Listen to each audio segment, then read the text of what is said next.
So you go. It's good? Okay. Bismillah, Bismillah, walhamdulillah, wassalatu wassalam ala rasulillah, wa ala alihi wa sahbihi wa barak wa sallam. Assalamu alaikum wa rahmatullah. So we've been going through kind of a collated text of hadith that pertain to al-Isra wal Mi'raj. So this is where we're at, kind of in the Seerah. For those who haven't been with us the last few weeks, we've been going into it a little bit deeper, just to kind of extrapolate from it what we can. In the next couple of weeks, I think we'll just kind of read through this a little bit quickly, so that we can kind of move forward from it. But understanding the context of where we're at right now, the Prophet ﷺ essentially is given the benefit of this journey in the aftermath of a lot of difficulty in his life. So it's not just that right before this he experiences a lot of persecution and abuse at the hands of the people of Ta'if, who he goes to the city thinking they'll welcome him in and create a safe haven for the Muslims who are facing difficulties in Mecca. And immediately before that, he experiences the passing away of his wife, Khadija radiallahu ta'ala anha, his uncle Abu Talib. But the entire experience that he's had outside of the first couple of years of prophethood, which were done in secrecy, has just been filled with a lot of difficulty, a lot of persecution, boycotts, beatings, deaths. And the notion here is that this journey is one of the modes through which, after those difficulties he sustained, he experiences a certain ease. When we talked about this about a month ago, as we started this section of the Seerah, we looked at a verse in the Quran that probably a good number of you are familiar with, where Allah says, فَإِنَّ مَعَ الْأُسْرِ يُسْرًا إِنَّ مَعَ الْأُسْرِ يُسْرًا, that indeed with hardship there comes ease, indeed with hardship there comes ease. We said one of the kind of acts of worship the companions would gauge in was the anticipation of the ease after a difficulty. That if life got really heavy and hard, they waited in anticipation for the ease because they knew that this divine promise would be fulfilled. But the application of that to this instance, the difficulties of Al-Isra wal Mi'raj were now kind of, or the ease rather, was Al-Isra wal Mi'raj in the aftermath of the difficulties that the Prophet sustained for over a decade of his life thus far. And understanding it in kind of the sequence that the Prophet is taken from Mecca to Jerusalem, and from Jerusalem he ascends now into the heavens. We're going to kind of go through it piece by piece. And we talked about in the initial phase, I'm not going to read it. The first few weeks that we were doing this, I was just reading the text in its entirety. The Sheikh collates these hadith. But now we're kind of getting to a part where we're pretty, far into it, that reading it each time is just going to take more time. So to kind of summate, like the Prophet essentially has the experience where Jibreel, Mikael, they come, they split his chest, they clean out his heart with Zamzam, they put many increased character virtues into it, intellect, forbearance, faith, in addition to other things. He mounts the Burak, which is a winged animal that has a capacity to move at immense speed with great strides.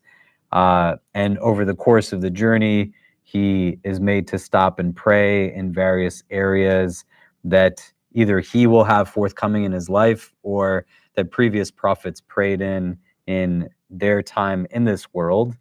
And then he's shown different individuals that we discussed, right? Like last week, he's shown a group of people who are eating like putrid food, even though they have like very pure, wholesome food in front of them. And when he asks, who is this?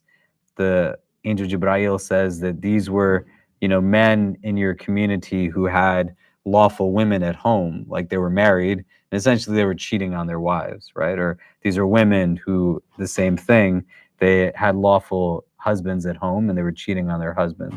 He's kind of describing prior to that, when when he sees people who are reaping a lot of harvest, that they'd plant and also reap on the same day, manyfold. And he says, who's this? And he says, these are al-mujahideen. These are the people who struggled in the way of Allah, you know? And so we're going to look through some of these things in more detail, and kind of stop where it makes sense, and where there's relevancy, and then kind of continue going through it until we wrap up. Yeah. And so where we're going to pick up now, and one of the things that we said was the Prophet is 52 years old when this is happening, and he's still learning things from Jibreel alayhi salam, right?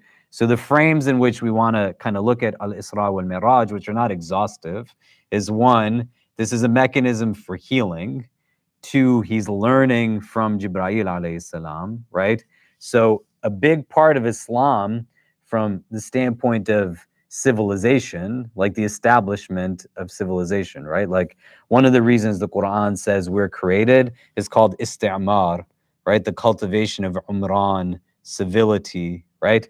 And so it's not a random thing that the Prophet's Mecca turns into the establishment of a Medina, that there's a literal city that he establishes at the kind of outcome and the finality of his prophethood. Does that make sense? And in the cultivation of this, like our civilizations, if we were to qualitatively make generalizations as what a Muslim civilization would be, it's a knowledge-based civilization, right? Like you're supposed to acquire knowledge, and that's the root of a Muslim civilization. It's rooted in ilm. And you want to think about how many people benefit from our ignorances. Do you know? Like they want to purposefully have minorities not be educated, not be literate, not be informed, not have awareness and wakefulness and knowledge. Do you see what I mean? But connecting these two things, the journey is meant to be a source of healing in the aftermath of difficulty. And on the journey, the Prophet is learning stuff. And so if you make a connection between these two things, the acquisition of knowledge can also be a source of contentment and understanding, which is a source of healing and ease, right? Like when you get hadith that tell us things like, you know, when a person sets forth on like gaining knowledge, even the fish in the seas make dua for him. Do you know, has anybody ever heard this hadith? Right? Great. I'm not making it up, right? You heard it. Great. Do you know? Why would the fish be making dua for the person who's seeking knowledge? Why do you think?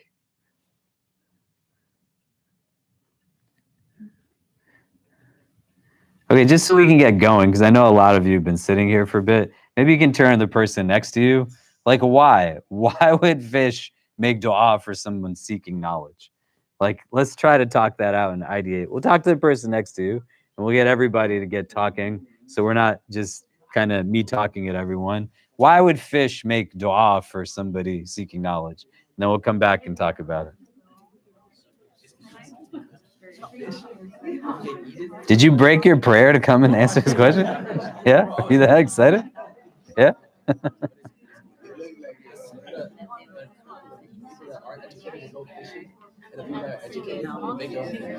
That's my guess. That's my guess. Just don't want to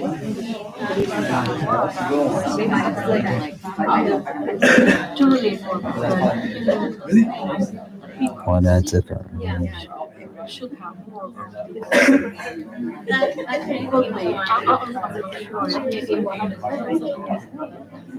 Although maybe the fish.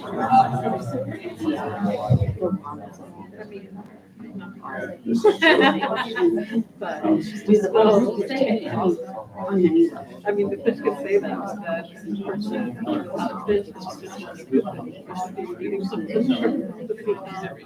Well, I've heard of this. I've heard of this.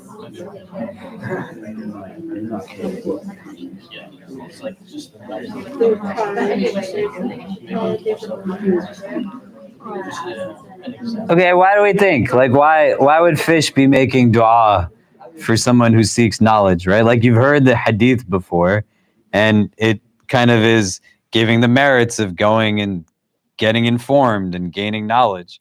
Do you know the Prophet ﷺ is an informed human being, right? Remember we talked about Abyssinia, and they go from Mecca to Abyssinia. How does he know about Abyssinia in the ways that he does, right? How does he have a recognition of what it is that he's sending his people towards? Do you get what I mean? Right? But we don't want to just look at hadith at the most apparent level. So why? Why would fish be making dua for a person of knowledge? What were you going to say? You had your hand raised first. My claims, I could be wrong, but it's just that my understanding is since the ocean is limitless and maybe Allah Ta'ala had put some senses in the creation in the water that this is limitless and the knowledge is also limitless in this world. So to relate both of this thing, fish are making to us for people who are seeking knowledge and moving forward toward that they could seek a lot of it. And it's never like enough. Yeah, that's beautiful. MashaAllah. Yeah, go ahead. I think in general, like if someone is seeking knowledge, it should be the expectation is it's gonna contribute to the betterment of the world as a whole. And these fish are part of this world, so you seeking knowledge is you being a contributing human being to the betterment of this world, and that's why they pray for you. Yeah, good. What are you going to say? Yeah, actually, just adding on from that, um, additionally to that, I feel like it also unlocks like the truth even deeper. Like for example, if you have a seed, as much as it can hold the potential and the truth within, but if it's not like unlocked, then you'll never know, you know. So I think it's part of knowing Allah and like knowing the truth. Okay, great. What was your thing that you ran over here? Tell her, bro. That was not right. Is that what they told you in the circle? They said this is not right. We were collectively thinking, it wasn't my idea at first, it was a collective thought that the fish don't want to get eaten. So the people with less knowledge the people with less knowledge would be like more nomadic, and so they would go fishing to eat the fish, but the fish don't want to be eaten, so they want to pray that they get knowledge, so then the people with knowledge make their own food. Yeah. Okay. I think I followed that a bit. So, yeah, I mean, but think, right? Like you want to listen to things and not like you want to hear it and listen to it, right? It's not just like let me absorb and not reflect. Because like they're in Mecca and Medina, there's not fishes just swimming around. Do you know? And when we talked about Burak, we talked about mention of horses in the Quran and things. I mean, think about how this relates to the people in that time and how many of them are really seeing fish every day, right? So when the Prophet speaks, there's a reason for every word that he's saying, right? Ibn Hajar, rahimahullah, he says like this idea that the fishes will even make dua because a person of knowledge is going to use that knowledge righteously to the extent that even the fishes would benefit from that knowledge, right? Like it's not meant to be conditional or qualified, do you know? But it's not supposed to be harmful. Do you see what I mean? Right? Like you don't weaponize it to hurt someone else or hurt myself. And how do you hurt yourself? Like if your knowledge makes you arrogant, do you know? And may Allah protect us from that, right? That's not the idea. The idea of like knowing is like you understand like the limitlessness of knowledge. When Musa alayhi salam and Khidr alayhi salam are aboard a boat in the story of Moses and Khidr that you can look up online, you could read in the Quran, and the Hadith extrapolates, more insights on it for us. One of the things, like they get paired together because Musa alayhi salam is told that someone has more knowledge than you. And so he wants to know who that is. And he goes and he finds and he's, with Khidr, and it's kind of detailed. But as they're on the ship, this is one part of it. There's a bird that's on the deck of the ship and it swoops down and it drinks water from the body of water that the boat is moving on. And Khidr alayhi salam says to Musa alayhi salam, like, do you see this bird? And do you see the water that it drank? And he said, yes. And he said, the water that the bird drank is like the knowledge of you and I, arguably the most knowledgeable people in the world. And it's their knowledge combined. And he says that vast body of water that it drank from, that's like the knowledge of Allah, right? It's just, you can't even compare it. Do you know what I mean? There's always stuff to know. And there's a sense that like knowing becomes a source of contentment for us. So even at 52 years of age, the Prophet is learning from Jibreel alayhi salam, right? And if we say that the journey is a mode of healing for his difficulty, then we have to include that the acquisition of knowledge is also a source of healing. Like it's a source of inward contentment and balance. And imbalance stems from like not knowing stuff. Do you know what I mean? Or not caring to know, right? Which are also two very different things. There's a difference between not knowing and just simply not caring to know. Do you know? But aside from the tangent, great. We're going to just start running through some of the rest of the text. And so he continues now, and he says, and then he came to a plank in the middle of the road, which not even a piece of cloth, nor less than that, could cross except it would be pierced. He said, what is this, O Jibreel? He replied, this is what happens to those of your community who sit in the middle of the road and cut it. And then he recited a verse from the Quran that we're going to look at.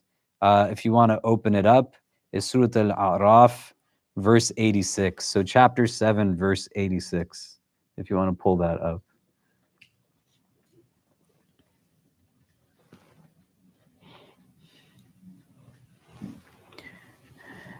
If anybody has it and can read it for us, you can read the English or the Arabic.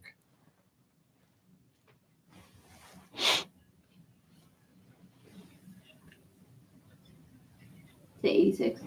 Yep, 786. Yeah, I can read the English. Yeah, go ahead. Do not sit in every pathway, threatening and barring those who believe in God from his way, trying to make it crooked. Remember how you used to be few and he made you multiply. Think about the fate of those who used to spread corruption. Okay, and can somebody read the Arabic?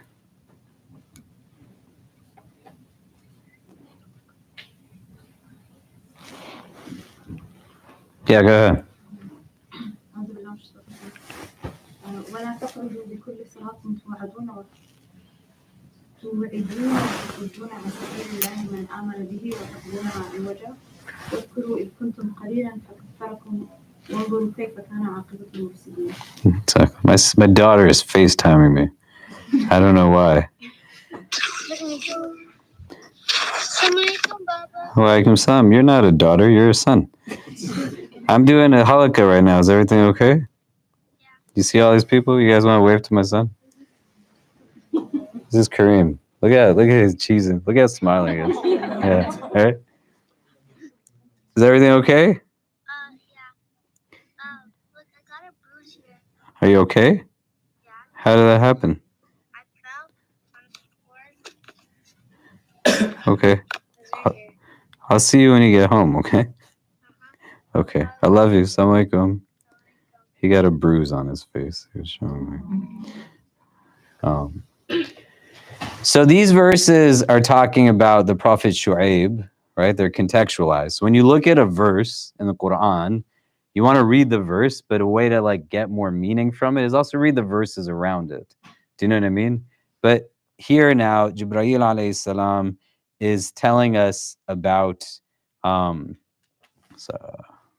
he's telling us now in particular about a demographic of people that essentially is getting, you know, in the literalist sense of things, in a connection point of disrupting people on the Sirat. Do you see? And when you pit this now in a narrative that is like a prophetic narrative, like that of the Prophet Shu'aib, you know, there's people who are trying to get you off of the path. There's other verses in the Quran that Shaitan, he says, like, he's going to wait for you on Sirat al-Mustaqim. Do you know what I mean? Like you're saying, Ihdina Sirat al-Mustaqim, and Shaitan is you're okay. Shaitan is saying that like I'm gonna wait for them on Sirat al-Mustaqim. Because why is he gonna wait for you if you're already off of Sirat al-Mustaqim, right? Like you're already out there, then you're there. But if you are traversing like the path, they're gonna try to break it up. They're gonna create obstacles. The mention of obstacles in our tradition and the removal of obstacles has a lot of merit to it, right? Like there's hadith that talk about a certain charity that's rooted in like if there's like essentially something kind of in the middle of a pathway and you move it from a pathway, there's blessing in that. There's ajr in that, you know? There's a sheikh who I was hearing who gave a khutbah once in a country where they drive really terribly. Do you know what I mean? And like they're really bad. There's like no rules when you drive. I don't know if you've ever been in a country like this before. Do you know? Right? You've been there? Which one? That's your country? Egypt, yeah. I was not, but I'm glad you were talking about Egypt. What is it like when you drive in Egypt? There's no rules, right?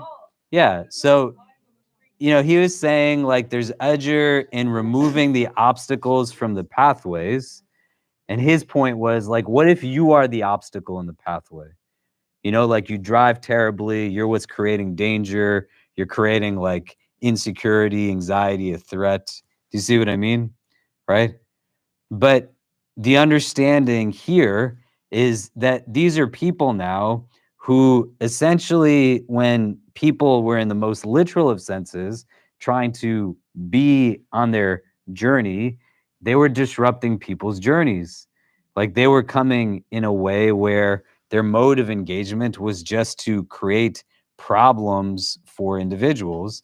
And then, in the more metaphorical sense, understanding that somebody's on the sirat and you're derailing them from the sirat, you know, like you're the reason they're going out of their way when they're trying to traverse on this pathway. Do you see what I mean? The Prophet Shu'aib is calling people and people are telling like those people, don't follow him.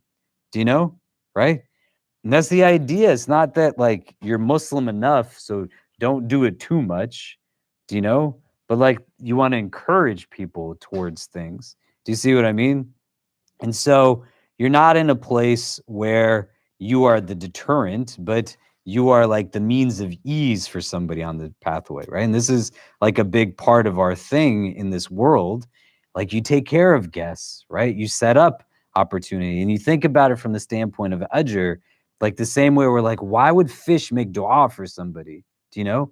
So what if you're the person who's just like passing water out on a hot day just for free to people?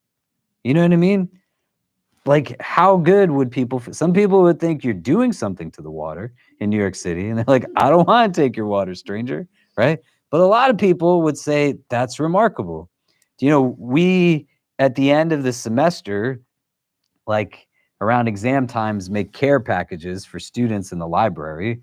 We put like food and candy and notes that say we're thinking about you. And we get all kinds of people that take pictures of it and tag, you know, and say things, but they're just not expecting somebody's thinking about them. You see what I mean? So the idea is also not to just not be an obstacle, but how am I actually a means of ease in certain ways? Right? Like, how do I become like even the source of removing the obstacle? There's a branch in the road, you move the branch out of the way. You don't just stare at the branch, right? My daughter, when she was younger, a story that I like to share, we went to Dunkin' Donuts and she was super cute as a kid, and even now, mashallah.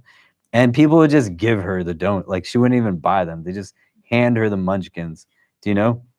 And we're in this Dunkin' Donuts on 3rd Avenue.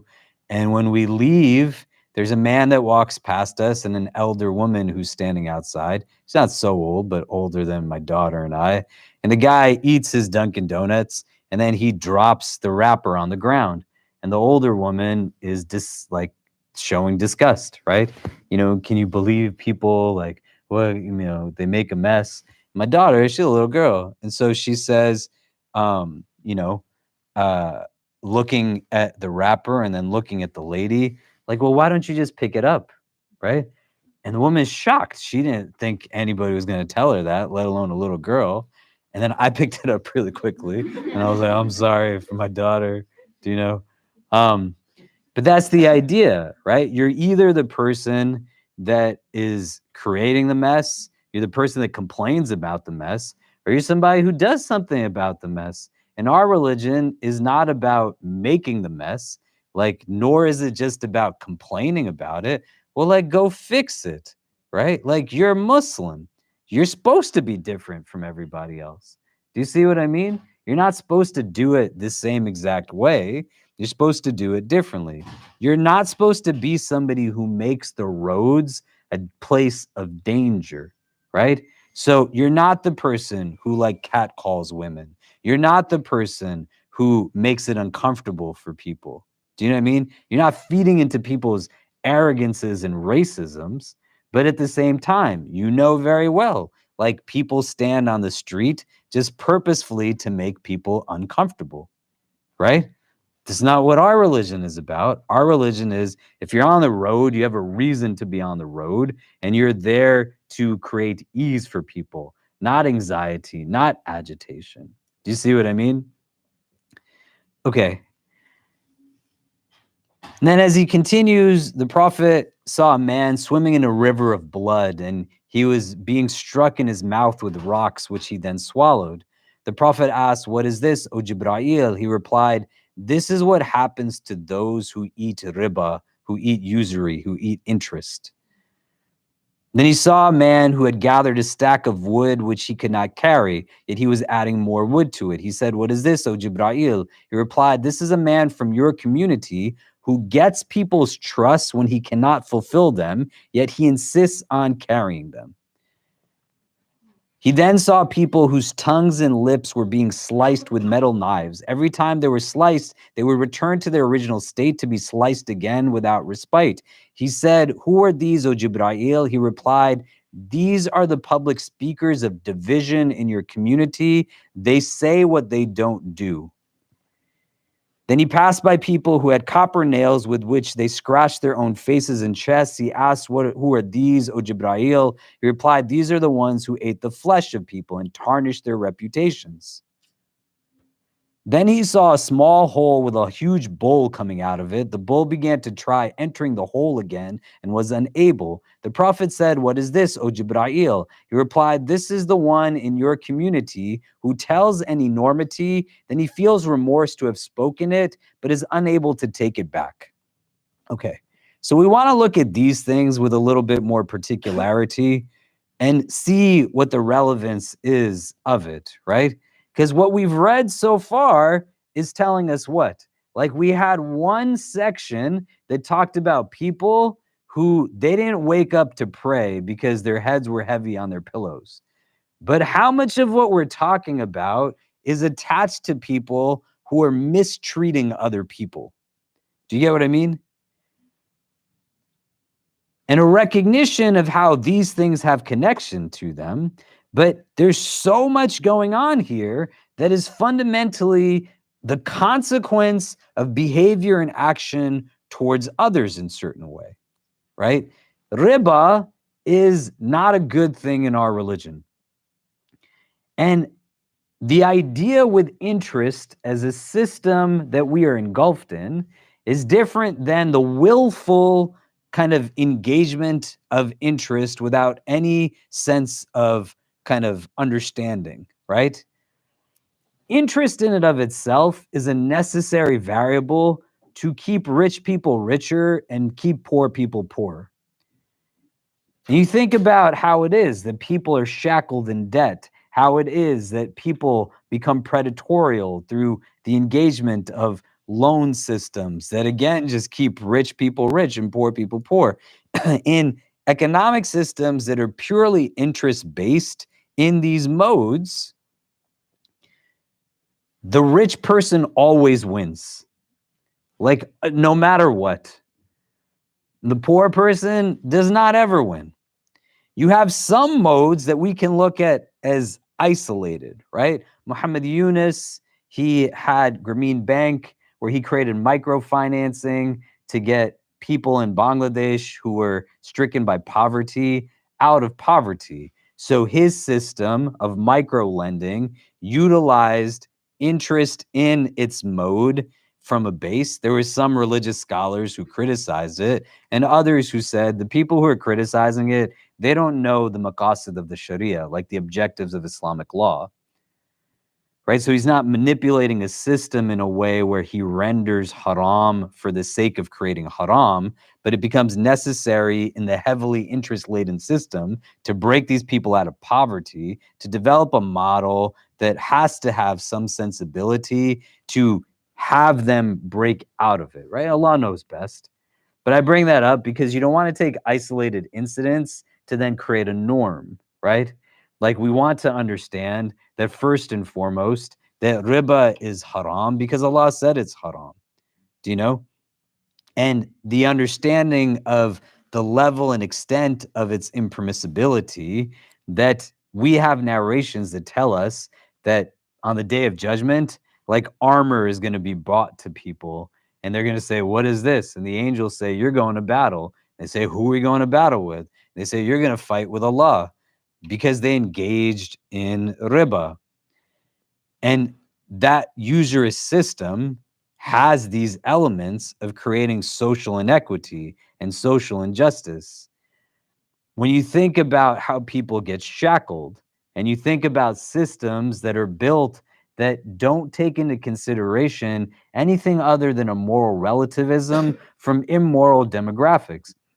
Look at individuals who are in leadership structures, even in this country, right? If you've looked at what is inevitably going to be like a terrible presidential administration and who it is that Trump is putting in certain roles, right? And that guy's a business guy. Do you know? He's learned how to leverage debt and riba in his favor. And who is it that has then the consequences of the systems that give someone like him gain? Do you see what I mean? And when they're devising now financial policies and exerting economic strategy, do you think they're sitting and saying, hey, let's have the most noble financial strategy to ensure that all of our citizenry is going to have some mode of benefit? Or will they still honor the foundations of this country that are rooted in anti-Blackness? And then they build out systems that enable people to be in a place where, like, Black people don't get houses, but white people get houses with ease. Do you see what I mean? And the foundation of all of it is like interest. You have systems that tell you you need to have all of these degrees. And then you're $300,000, $400,000, $500,000 in debt, and then you're swimming in debt for the rest of your life. People are sent credit cards to their house, and then they get happy. I got credit, do you know? But you don't even know how to use a credit card. And you're in a place where like $100 underpayment that monthly starts to accrue interest has you owing thousands of dollars, let alone the initial principal that's going to be paid out over 30 years. To spend X, you're actually is going to cost you like 100X, right? Who's getting all of this money? Who is it that's gaining from it and benefiting from it? Do you see what I mean? And so if you are willfully engaged in it, the hadith that tells us that towards the end of time, like everyone will feel the dust of riba. Like it's so ingrained that you can't avoid it. But there's a difference between like willfully engaging in it and being in a place where I have my best capacity to avoid, but it's still not like something I can completely avoid. Do you get what I mean? Necessity becomes a variable that on an individualized basis, you have to kind of engage with. Do you see? And so there will be people who have fatwa on various things, inclusive of like student loans and other things to that extent. You don't want to apply the principle to yourself in a way that gives shaitan access, that you immediately start to think about its application in your life in a way that exposes vulnerabilities and insecurities without being able to have consciousness to create strategy embedded in a system that wasn't built for people like us to benefit from it. Do you see what I mean? Does that make sense? And so even if you have like a high yield savings account, people put their money into a savings account that's interest bearing, which is haram for us. Like, you're not supposed to do that. You can have two checkings account and just make one a default savings account. Anything you accrue from interest, like, you're just supposed to give that away in charity without the intention of reward. And it's a real thing, right? Like, a lady was talking to me about how to give her zakah, and she doesn't know how to give her zakah. And we're talking about it, and she's giving me all of this like breakdown. And she had a section that also was money she was drawing just on interest. And she said, like, the total is this. And I said, you have to subtract that from your zakah. And she said, why? I was like, because it's haram money. You don't give zakah on haram money. You just give all of it away. Like, that's what you're supposed to do. And it was hard for her to wrestle with that as an idea, but the acquisition of an interest-bearing loan, like, if that's what we do, right? Like, if you borrowed money from me and I'm just guaranteed return on it, like, it's coming now to me in a mode that our religion says is impermissible. I don't give zakah on impermissible wealth. I got to get rid of impermissible wealth. So it's not 2.5% of haram, like, still goes, like, all of the haram goes away. Do you see what I mean? Does that make sense? Right? So you want to try to the best of your ability. If you don't know, you want to like ask somebody who knows, right? And somebody who knows, it's not like I'm a Muslim, so I know Islam. Do you get what I mean? And really look into the like depth of what it is that's beyond just my individual engagement of it. It might seem harmless, right? Like, oh, I have a savings account and I'm accruing like pennies on, hundreds of dollars a year. What's the difference? The entirety of it as a mechanism is what's continuing to shackle people in positions of cyclical poverty and inequity. Do you know what I mean? And there are alternatives to it, right? In our tradition, like, your risk is written for you, your sustenance is written for you. You can play a determination in how you obtain it, but like, you don't need to obtain wealth from a haram source, do you know? And nobody's going to tell you, even if there's people who tell you taking a student loan out is okay, no one's going to tell you that you should offer a loan where you make money off of interest from somebody, right? That's like in a completely different scenario. And you acquiring funds through interest-bearing sources are going to be like a problematic source of revenue generation for yourself. Do you see what I mean? So we're not trying to put our like money into interest-bearing bonds, right? There's in Sharia like what's called a sukuk bond that has an alternative to it. And there's a lot of alternative financial products. We're supposed to do like series on financial planning and investment here, right? And things that like teach people how to save, even if you go back to the story of Musa and Khidr, one of the parts to it is that they come into a town where they're met with a lot of hostility, that people weren't honoring their rights as a guest. And Khidr goes and rebuilds a ball without anybody asking him. And Musa alayhi salam says like, well, shouldn't we at least charge them? Right? Because he kept asking in previous interactions, like, why are you doing this? Why are you doing that? And Khidr said, don't question me, right? Like, just kind of observe. And in this last instance, he explains to him like every scenario where he was questioned. And this wall he was rebuilding because underneath it was like wealth that righteous parents left for their children. And he said, had we not rebuilt it, the townspeople would have rebuilt it, and they would have found the money and they would have usurped it for themselves. And of the many things we can draw from it, like these were righteous parents, and they saved money. So anybody who tells you in Islam saving money is a problem, like that's not a thing. Do you know?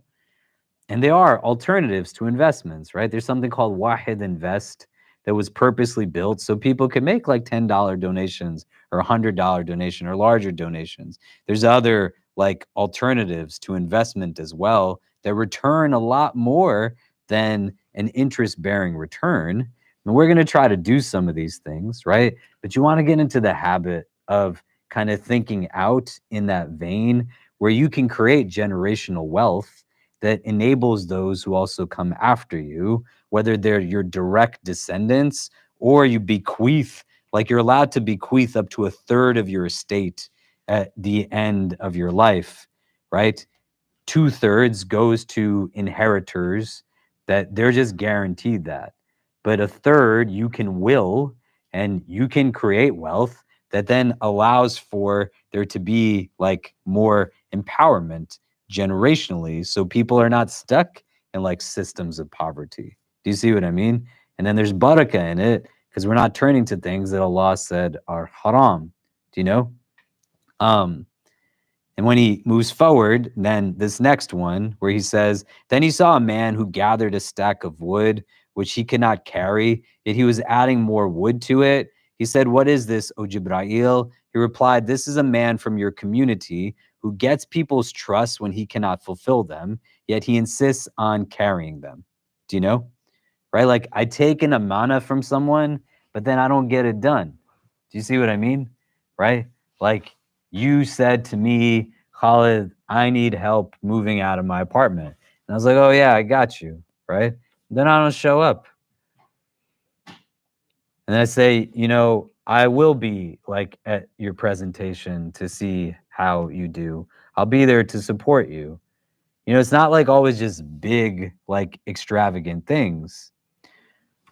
To be able to decipher for ourselves like the application of this, because riba is a little different than what this is saying. Somebody who continues to take on trusts even though they don't fulfill them has to understand like the psyche of why someone would take on something and not get it done, but they still continue to take on things, right?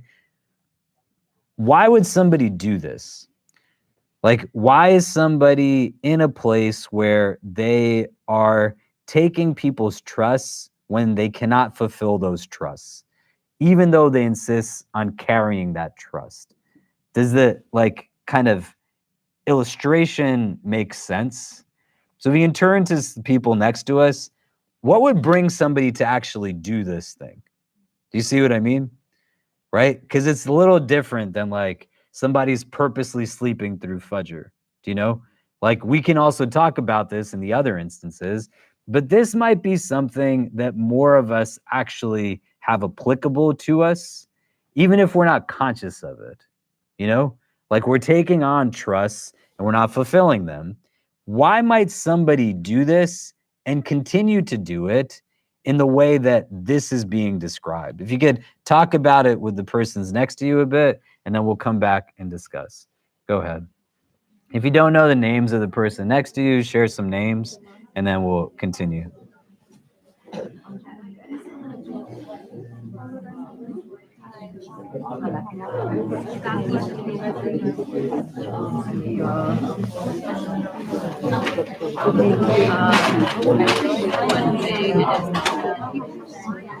It makes them feel good, like they'll be able to get to the cloud and I think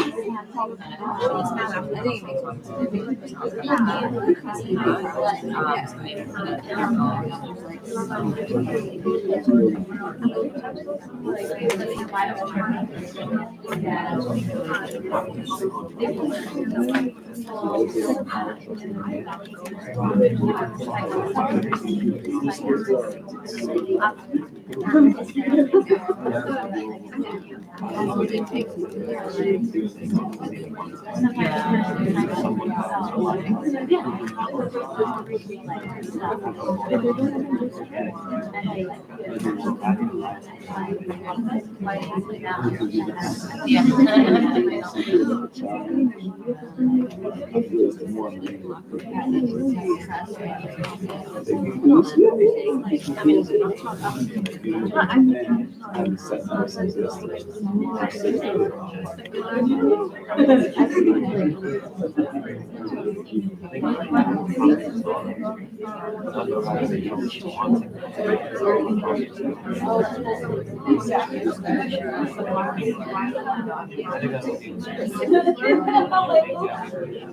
जी माजी मैंने आपको अभी text किया अच्छा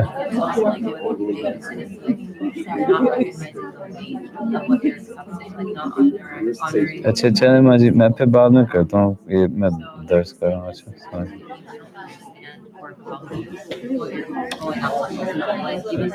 have a question. Yeah. Are stocks are? No.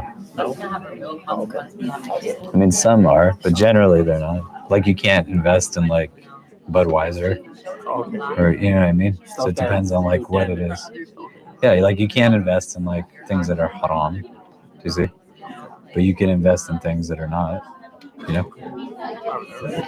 Yeah.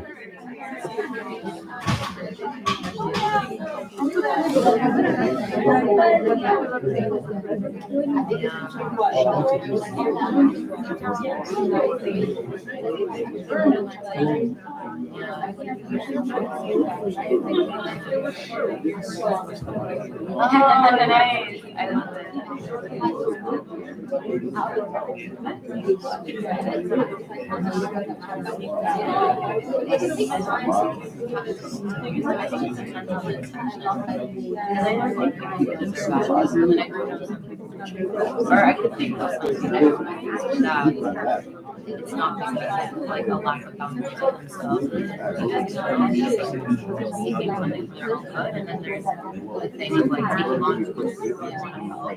But in that situation, though, there is a harm with that. Because at the end of the day, even if you have good intentions or impact, like it doesn't matter if I met the best thing ever. My friend now is like stuck with like not being able to like still face the pain that I was like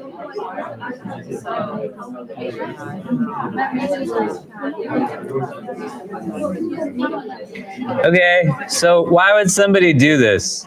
Like, what are some of the things that would contribute to someone like taking on a trust even though they can't fulfill it and then continuing to do that? Right, in the illustration of this man, he's got a stack of wood which he could not carry, but he's adding more wood to it. Do you know? Like, it just doesn't make sense. You see what I mean?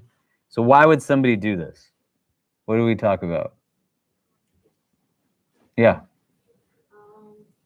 We discussed that this could indicate that they don't like really value other people's time or the promises that they make to other people, and it's coming from a place devoid of empathy because you're not understanding what that person would go through when you break the promise. Yeah, right? Makes a lot of sense. Do you know? Like, you fundamentally just don't really get what the consequences are to the other person. Do you know what I mean? Like, you know, why is it such a big deal? Well, it is a big deal. Do you see? Yeah, you're going to say something? I was thinking more so in the sense that just as humans, a lot of us are just people pleasers, right? So a lot of us just tend to take on more than we can actually handle. So we might often tell someone we'll be there thinking, oh, no, we can make time. But in reality, just life gets in the way and you might not be able to make the time, but we don't want to tell people no, right? So. Yeah, and where does that come from? just people pleasing. I don't know. But where does people pleasing come from? I don't know. Validation. Huh? Seeking validation. But why? You're not comfortable in your own circumstance. It's just like you want to create this image of being a helpful person. You may think I'm not just good enough, and I need to say yes to this thing. Like, I need to say yes to show up to some person's part of the moving, because otherwise, like I'm not. I won't be fulfilling my trust as a friend or something. Or to not lose the reputation of themselves in front of them. They like it's like people pleasing, it's a form of people pleasing, and they are like not continuing with her statement that not caring about others' emotion, but also not losing their own reputation in front of them. They are like, okay, I'll do it next time and next time, and they keep carrying it. Yeah. Okay. I feel like it's because we're prioritizing humans over what we're supposed to do as Muslims, like over the faith. What does that mean? So, instead of prioritizing being a person of my word, I'm prioritizing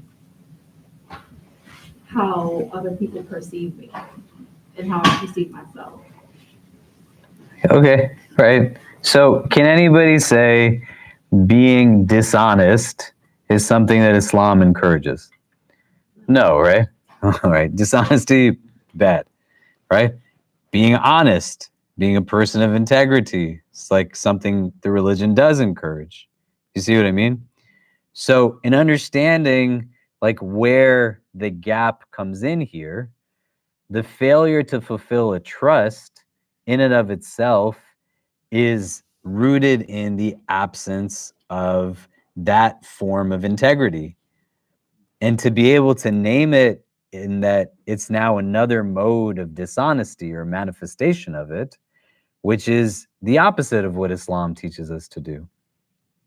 And it's not that I don't have reasons for certain things. Certain things are beyond my control sometimes. So I'm sorry I couldn't help you move. I got a flat tire on the way, or I got a car accident, right? This is like different than kind of you're in this mode where it's become habituated as a behavior. And it's now something that has continuity to it. And you become a person that is not reliable, right? And when you're reading these hadith and we're reading through this, it's also telling us like what it means to be a person who follows this faith. So Muslims, they don't engage in interest, right? Like Muslims, they don't cheat on their spouses. Do you know? Like that's not something Muslims should do, right? Are there Muslims who do these things? Yeah, may Allah forgive them. Do you know? But in understanding, consequently, in each of these, there's hurt to the other. And if you can understand why there's hurt when somebody would cheat on their spouse, you can conceptually get the impact of inequitous systems that are based in interest and riba. It's got to also click just like that, that it hurts somebody when you don't fulfill a trust. And then you keep just taking trusts, knowing that you're not going to carry the wood you're already holding, but you're still stacking more wood on top of that, right? And you got to think about it at the same level of some of this stuff, because being somebody who lies is bad. Like it's not good. Do you know? And in that mode, I'm creating two challenges. I'm hurting you, and I'm also lying to myself. My sense of self-actualization is rooted in a skewed sense of self-understanding. Do you know what I mean? What would it look like if we went into the park right now and there was a person carrying stuff with difficulty or not even being able to carry it, and then they said, just put more stuff on it, put more stuff. You'd be like, man, what are you smoking in this park? You cannot do that. Like, it doesn't make sense, right? That's what it looks like when you are claiming capacity that you don't have. It doesn't mean you don't have it yet, But why are you trying to run like before you know how to walk?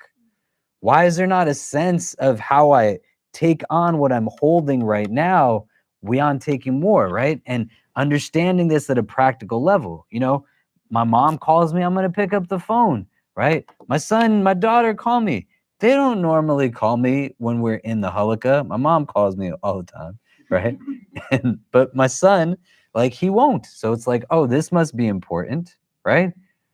I'm not gonna not be my son's dad because I decided to like run a community and serve it that's thousands of people. If doing this causes me to not carry that well, then I leave this. Do you understand? Because if I go, someone else will just come and take my spot. And that's true. When I worked at Princeton University, I was the first Muslim chaplain at Princeton University. And I worked there in 2006 to 2007. And I was the first Muslim chaplain. It was part-time. And it was really good because I was working here and I was working here volunteer. So I like had to teach at a high school, an elective class. And I got paid $750 a month. And I lived in a 1-bedroom apartment with 4 guys that ultimately turned into 5 guys. And I slept on a couch for 3 years, the first 3 years I worked here. And when I worked at Princeton, they were like, we're really sorry. We can only pay you $25,000 to work here. And I was like, that's amazing, $25,000. And I'm going to have health benefits, whatever else. The first week I was there was a young woman who took her Shahada. And there was nobody at Princeton to kind of be a part of it. So I brought her here. The first Jummah khutbah I gave at Princeton had 4 people at it. And it was in their prayer room, which is like maybe a quarter of the size of this room. But the 4 people were not even sitting next to each other. So it was like one guy over there, and then somebody there, and somebody in the back of the room. And I had to like randomly, mechanically move my head. And it was very different from what I was accustomed to here. Even in 2006, we didn't have as many people, but it was more than 4. At the end of that year, I like shifted here full time, alhamdulillah. And someone took their Shahada in my last week there, and the room was filled with people from Princeton. And the last Jummah khutbah I gave had close to 100 people in the room. So now when I had to tell the people at Princeton that I was leaving, I sat down with my supervisor there, who was the dean of religious life, and he said to me, like, you know, we're excited because they had made me a full-time offer. And I was like, I actually can't take this offer. And, you know, we had this conversation, and then he said to me, why do you look so down? And I was like, you know, I feel really bad. A lot of stuff was built up here. I don't know what's going to happen when I leave. And he said one of the most important things I think I ever heard in my life, and I'm grateful I heard it at that age. When I told him I was leaving, he said, Khalid, if you leave, we'll find someone to replace you. And I was like, yeah, they will. Like, I can't think about it in that way. And the second thing it made me think about was I can't build things that rely on me to be there because I could die tomorrow. So it necessitates processes that allow for people to be interchangeable, right? So if me being here makes me not be a good husband or a good father or a good son, then I need to lessen the load that I'm carrying. And the solution isn't that somebody else becomes my kid's dad. Do you understand? And so recognizing capacity that understands it, that you're not in competition with anybody else, and you're not making excuses. It doesn't look exactly the same way for every single person. Some of us won't see elders a lot because circumstances like interest-bearing economies require our parents to work extra hours in order for us to just survive, right? But some of us take on trusts and then we don't honor those trusts. You didn't have a child so that someone else was going to like raise the child, right? You didn't enter into a relationship so that you would play a game with somebody. And there's somebody on the receiving end of our decisions. Do you see? You could take steps back and get help and support to think out, well, where do I build balance and structure? And if I want to do certain things, there's companions who say that the only time they ever heard the Prophet ﷺ say la, like no, was when he said la ilaha illallah.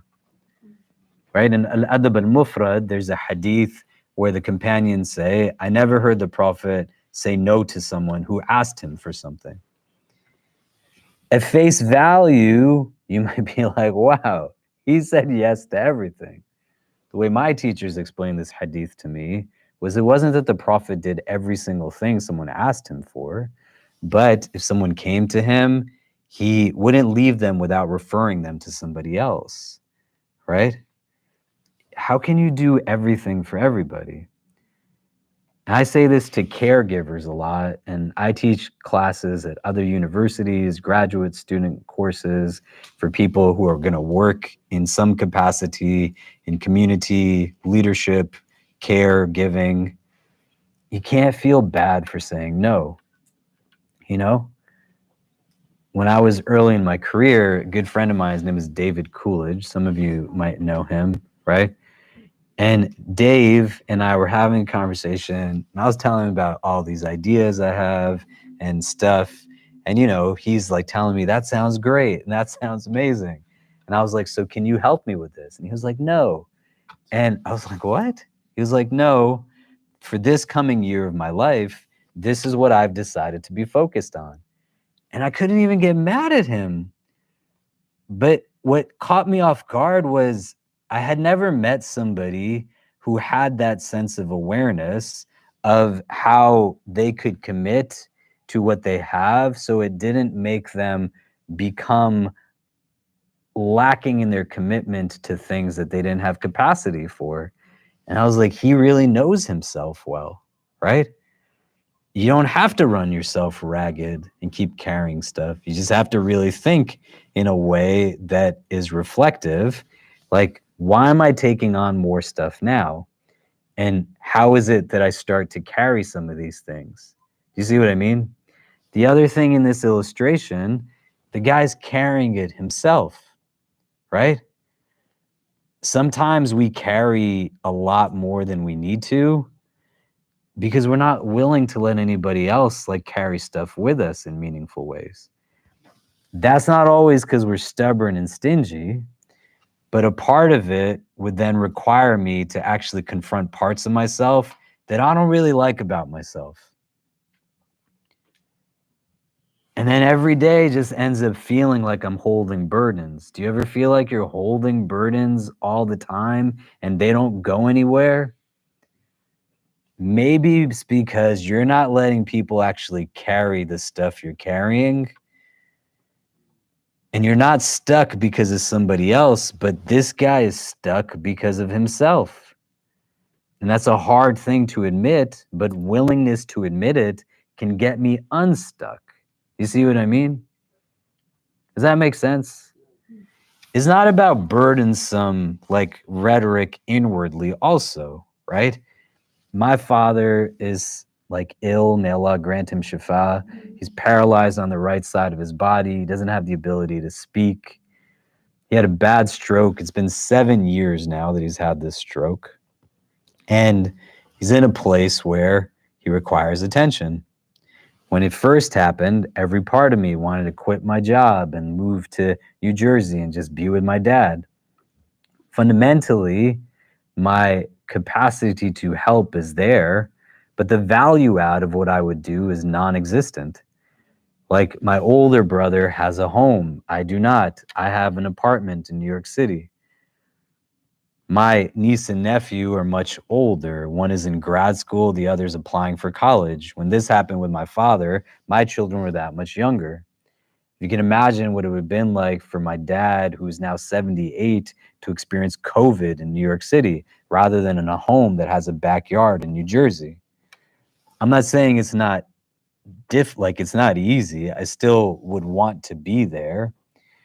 But the creation of a burden devoid of reality, rooted in what do I actually have to offer here? And is it for me that I'm doing something rather than really thinking about the overall like benefit yield? Do you see what I mean? Does that make sense?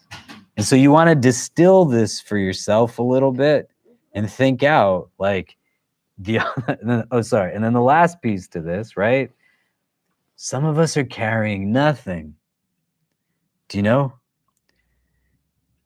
Like you're running away from every responsibility.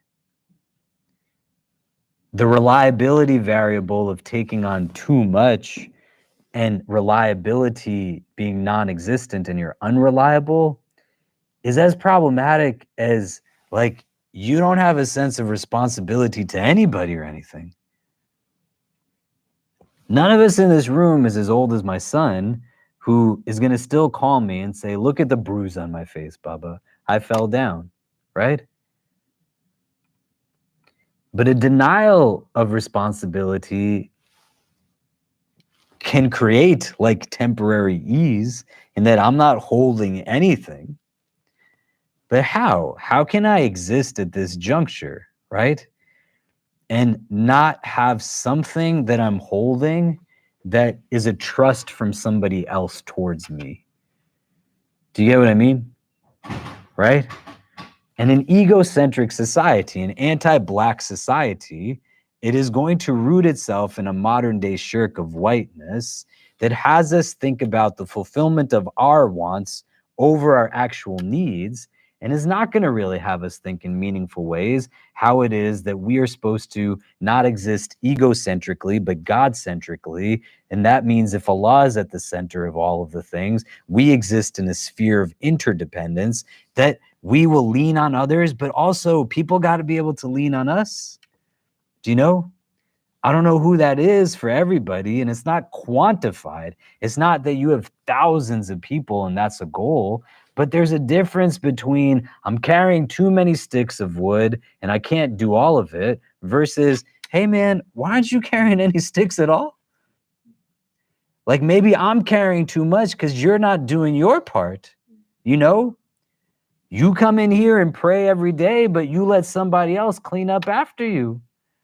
You made that room a mess from wudu. Why did you think somebody else was going to wipe it down?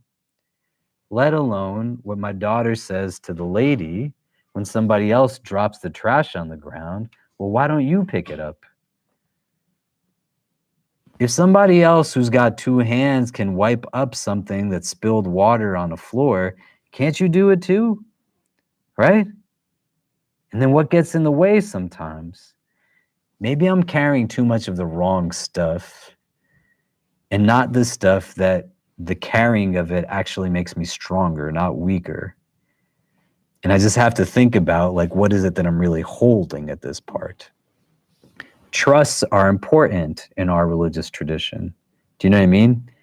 You want to have aspiration to be a person that is trusted, not somebody who people don't trust. It's not going to work if you hate on yourself. So if you're hating on yourself, as you reflect on it, you say, A'udhu billahi minash shaitanir rajim, right? And you ask Allah to remove waswasa's presence. And then when you make dua, tell Allah to make your heart sovereign, not your nafs. And you get to a place where you confront with love, like who you are in this moment, so you can get to where you want to be. Do you see? But this thing of trust in what you're holding, like just reflect on it. And then the last group of things that he's talking about are all relevant to just how it is that we like talk and the utilization of our tongues, right? There's numerous hadith that create links between the state of the heart and the tongue, right? May Allah grant us control over our hearts, do you know? And how the tongue is going to be the thing that like drags people to Jahannam. That the children of Adam, when they awaken, every part of the limb like beseeches the tongue If you are upright, then we will be upright. If you are crooked, we will be crooked. Because your self-talk is going to set a tone for the day. The Prophet ﷺ, the first things that he says when he awakens is Alhamdulillah. He is expressing positivity when he wakes up, not negativity. Oh man, like it's another day. Wah, wah, wah. Do you know? Like, why is that day going to feel good? It's going to feel terribly miserable. Do you see what I mean? But what is influencing the rest of the body? Just the words that you're speaking. Do you know? How many people have spoken harsh words into your own heart? And you think about how just exhausting it is. You see what I mean? And so here, these three things that he's talking about now are going to be about the way people like speak and verbalize. Why is it so hard to control like our words? He saw people whose tongues and lips were being sliced with metal knives. Every time they were sliced, they would return to their religious state to be sliced again without respite. He said, "Who are these, O Jibra'il?" He replied, "These are the public speakers of division in your community. They say what they don't do." Right? "Lima taqulu ma la taf'alun?" Why do you say that which you don't do? Then he passed by people who had copper nails, which they scratched their own faces and chests. He asked, "Who are these, O Jibra'il?" He replied, "These are the ones who ate the flesh of people and tarnished their reputations. They were backbiting, they were slandering, they were mocking, gossiping," right? Can you tell me honestly you've never spoken poorly about someone in your life in a way that you know it hurts their reputation, right? You don't have to nod your head or shake your head to affirm it. Do you know? But just think about it. Do you know what I mean? Then he saw a small hole with a huge bull coming out of it. The bull began to try entering the hole again and was unable. The Prophet said, "What is this, O Jibra'il?" He said, "This is the one in your community who tells an enormity." Then he feels remorse to have spoken it, but he can't take it back. Like you can't take certain words back. You did say that to him. You did say that to her. And you can say sorry, but like it creates wounds. Do you see? And those things are things that require that much more mindfulness, right? Why? Why does it become hard for people to be mindful of their speech? What is it that provokes us to speak to others or to speak to ourselves in these ways that we're not recognizing, again, like the damage and the hurt that it causes, right? If you can turn to the person's next to you and just think about it, right? Think about like what it is that really contributes to this kind of a unleashed like tongue that just speaks without any sense of awareness. And it's important to understand how these things create an illustration that the last bucket is the person who spoke it and felt a sense of remorse, but like they can't take the words back at that point. Do you know? You did this. You did say it, and it broke somebody down. You get what I mean? What would you think would happen to my son? And he FaceTimed me, and I like yell at him. "Don't you know I'm in a halakha? What's wrong with you? You're this, you're that." Haven't you had adults that you know that talk to children this way? You might have been a child who had parents talk to you this way.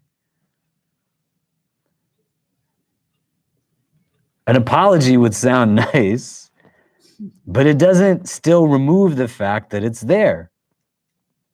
Or on the other end of it, my mom calls and I pick up the phone. She's now 72. Am I going to yell at her? "Don't you know I'm doing this dars? I told you I'm like halakha, whatever." No, man, right? Like, and then later on, she's going to be down about it. And if I say I'm sorry, it still doesn't mean I didn't hurt her. Do you get what I mean? And so understanding it from that standpoint, like I have accountability and I put it out there and I can't just expect that it disappears. Do you see what I'm saying? Does that make sense? What makes it hard for us to control our tongues? Do you know? What makes it difficult for us to have mindfulness of the words we use and the ones we don't use? Do you get what I mean? If we can turn to the persons next to us, or maybe a better question, right? Or an additional question, how do we get control of this thing, right? How do you get control of it? So you are in control of it. It's not in control of you. This is hadith. A companion comes to the Prophet and asks for advice, and the Prophet speaks to him about how he should treat people and speak and how he uses his hands to comfort in these things. And he asks, like, in response certain things. And the Prophet questions, هَلْ تَمْلِكُ لِسَانَكَ هَلْ تَمْلِكُ يَدَكَ? That are you the malik of your tongue? Are you the malik of your hand, right? Like, do you own this thing and possess it, or does it possess you, right? So let's answer this. How do I start to gain control of this thing? What do I do to gain control of it? If we can talk about it a little bit, and then we'll come back and discuss, and then wrap up for today. But go ahead.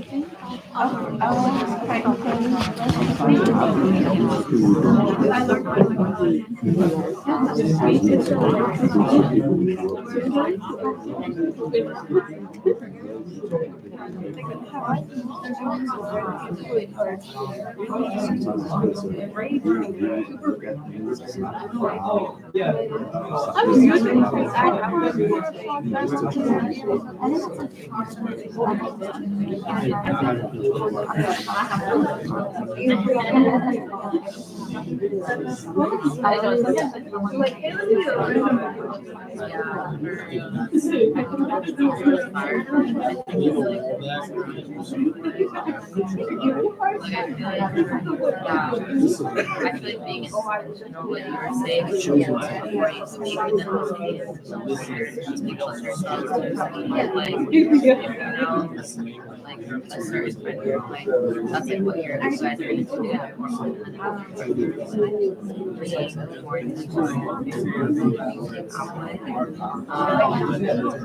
Like I work with people, so I feel like I can go like okay, and I thought shopping about something by myself.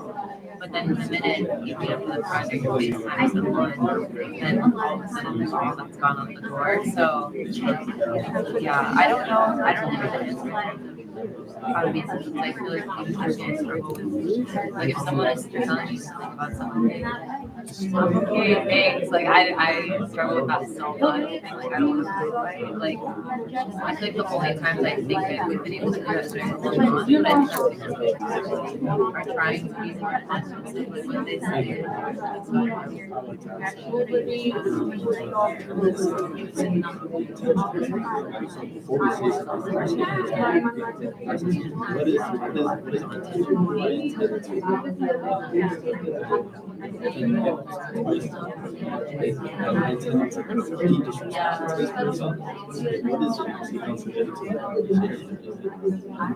Pushing the conversation.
It's so hard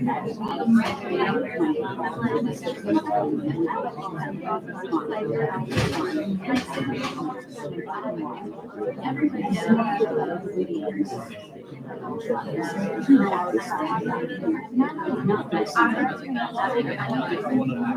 Like,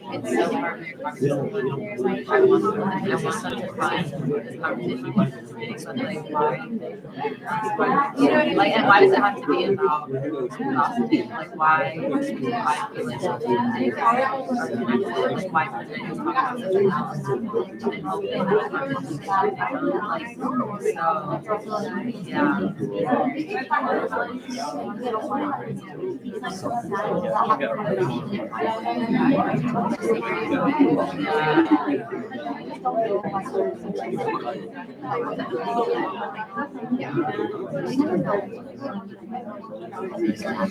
Okay, so how do we do this? Like, how do you start to bring some control over your tongue? What are things? What are we discussing? Yeah. I think of last week's Halakha by Dr. Madhur, where she mentioned we tend to like rush and everything, and sometimes we just like generally we need to slow down. And so slowing down before we open our mouths to think about what are the consequences of what I'm going to say and what are the best ways to say it. Yeah, right. Consequences also worldly and otherworldly. Do you know what I mean? You know, and consequences to the other as well as ourselves, right? When you gossip about someone, what our religion teaches us is that good deeds that you do go now towards their account, right? So you're decreasing in multiple ways and they're getting restitution. Do you know what I mean? What else do we discuss? That was it? Just that one thing? That's all I gotta do? Yeah, go ahead. I said that like I like to think about it like I wouldn't want someone speaking about me the way if I speak badly about someone else. So like kind of sort of seeing from like your own perspective, or like would you want anyone talking about you the way that you're going to talk about someone else? Good. The relationship in these 2 points is what? Like a place where you're actually thinking. Do you know? And if you don't have rest, you don't have places of reflection, right? And you don't understand capacity also, even in the aftermath of an experience. Do you see what I mean? Like my emotional response is telling me something about me. And if it's not in the norm, or it is even worse, the norm, that I'm always irritated and always angry and always yelling and always doing this and that, it's like, well, what am I learning about myself in those moments? Do you know? And if there's not a mode of progression that doesn't have me hate myself, but still is rooted in the fact that I'm recognizing capacity, and consequently, like what I say is also an action that is getting written down, it can create like a lot of challenges. And these 2 things can't be done if you're not taking a moment to breathe and not just going off of raw energy and instinct. Do you see what I mean? Does that make sense? Right? Because I wish I hadn't said that to you. It doesn't mean that you didn't say it. Do you know? It's not reasonable to tell somebody like, well, you just need to get over it. Do you know? I was like, no, man, like you really messed somebody up, right? And you have to be able to understand your own capacity so that limits and boundaries are not being crossed, and reflection is necessary to have consciousness of what it is I'm about to say, or what is it that I said and where did it come from? What else did we discuss? How do you control this thing? Yeah. So when you're talking about your environment, so it's in your household, and everyone kind of reacted the same way, you know, they're just screaming at each other, or they're just the way they communicate is, you know, different that you haven't seen before. So we were just kind of making the point that first you have to be self-aware. And out of habit, that's sometimes how you can react. So if you're around another group of people that, you know, weren't exposed to that, they can kind of call you out and allow you to kind of think, reflect, and just let you know, hey, like that's not the correct way to do it. But I think the first step to kind of change that and be mindful of it is to be self-aware first. Yeah, right. And I think by extension, understanding things that like the people you surround yourself with don't always have your like you can't decide sometimes who you're surrounded by in certain settings, but in other settings you can. So if you surround yourself with people who, when they talk, they're like vulgar and crude and racist and demeaning, like why wouldn't you start talking that way? You know, if you start to hang out with people who gossip, like you're gonna gossip. Do you know? You can shift it with people, but you might also be the reason why they're doing some of those things. Family settings are tough because our socialization yields for us a sense of normalcy because nobody's teaching us like what does actual love look like or what does actual forgiveness look like or compassion look like. The way they're teaching us 2 + 2 = 4, and just by osmosis we start to learn certain things that are quite often not correct and they're unhealthy. Do you see what I mean? So like if I'm sitting in a house where like everybody just gets together and talks about everybody else, oh, maybe this is what people do, you know? And then you get to a place where there's an awakening and it's like, hold on a second, that's not what people always do necessarily, right? Or they shouldn't be doing it. It doesn't make you like holier than thou, do you know? But in understanding, like I do have control over certain things. So when I go home, right, my kids don't have a choice that I'm their dad. Do you know what I mean? They just got to deal with it, you know? Right? But they're going to have a choice on like who they befriend and who they spend time with and what they watch and they don't watch. Do you get what I mean? Just like each one of us, right? So how do I exert that control? Somebody else had their hand raised. You did, right? Yeah. Another thing that we can use is practicing patience, and that's going to be a long term thing, and not to be a reactionary on everything what we are hearing about ourselves. And that way we can control our tongue by not being reactionary and rationalizing what does it actually means, whether they are correct, whether the things that are being said are correct for us, and we can make an action about it, and not just right away defend ourselves by being reactionary. And Yeah. that was from Sheikh Bilal Assad. If anybody has heard from him.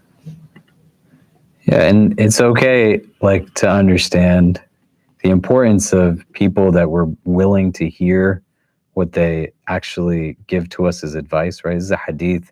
Inna lillahi ta'ala aniyatan min ahli al-ard wa aniyatu rabbikum qulub ibadihi as-salihin ahabbuha alyanuha wa araqquha.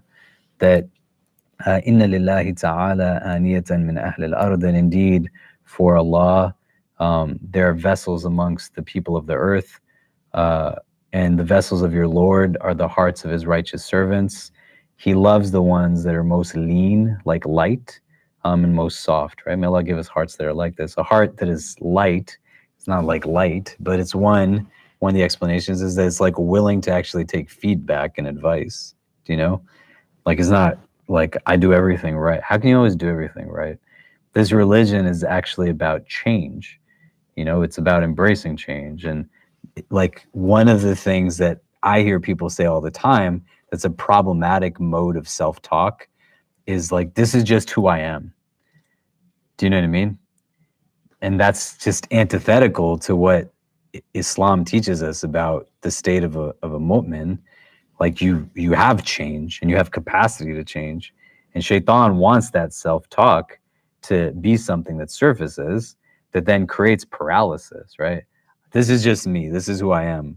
And we go back to discussions on knowledge. If you think you know everything about yourself, you've already lost, right? Emotional intelligence is predicated on the idea that there's still things I can learn about me. Do you get what I mean? So I am this with like a definitive kind of absolute sense of it, then there's no growth because you've taught yourself that you don't need like change or that is beyond your capacity, or even worse, that there's nothing that's worth changing about you, that I'm just good where I'm at right now. Do you know what I mean? It's not like an effective mindset, right? You don't have to hate who you are right now. Like a good person can still always be better. Do you know? The default isn't that I'm bad and then I have to get better. No, like good can also be better. Do you see? But embracing change as a necessary part of just movement forward comes up. So you want to like sit on some of these things, right? And this is an important thing, like how we start to control this. You can see the nature of this part of the hadith. A lot of what he's viewing is based off of how people treat one another. In this religion, you don't get like a pass because you're older or you're the parent or you have more money or you come from a privileged background. If anything, you have more responsibility to do it like more in line with an accountability towards what you have. Do you see? And so spending time in a mode that understands this, right?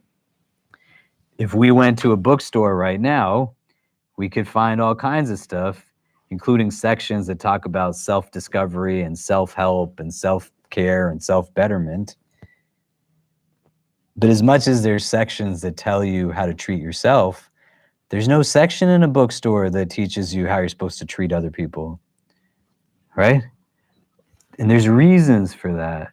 When you get channeled into this myopic egocentricity, it creates like these conundrums. Do you see? But we have text that tells us how to treat others. And when you have text like this, the idea is embedded in it that says, I don't want to do this thing that it's saying not to do. Gossiping is bad. But then also, when I think about it more so, it's like, hey, there's also a lot of people who are victim to people speaking poorly about them. Maybe that's why I want to take every so often a moment to like smile at someone and give salams to somebody that I don't know. Do you know? Like if my words can bring someone down, they can also bring someone up. And in the process of bringing someone else up, it has capacity to make yourself feel better. Do you know what I mean? So you're not like, most people aren't like, man, I made that guy happy and it made me feel so miserable. Do you know? But it's like, oh, that guy felt better after I talked to him. Like that makes me feel pretty good. Do you see what I mean? You don't have to give advice or counsel. Just sometimes being in a place that says, there's a lot of people who hurt people with the way that they speak. How do I like start to speak to people in a way that brings them that healing, you know? And it's reinforcing things for the prophet of God, right? So he's gonna like be teaching these people that much more after Isra and Miraj, because now persecution is not in Medina and a state is established in a community. The refinement of ethics and character is that much more important. Because when everything's hot and like heavy and like hard, there's probably not people when they're being exiled and boycotted and beaten and abused that are sitting down and they're gossiping about each other. Do you know?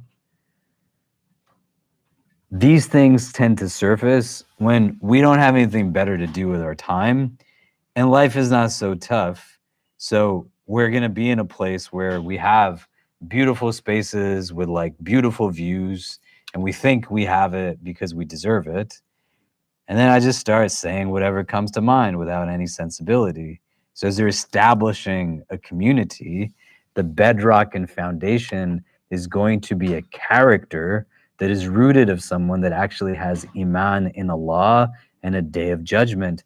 How can you have a strong community that is rooted in that iman and people speak poorly about each other or poorly to one another or mistreat one another in the ways that they talk about each other? Do you see what I mean? Does this make sense? Okay, so let's take a pause here for today.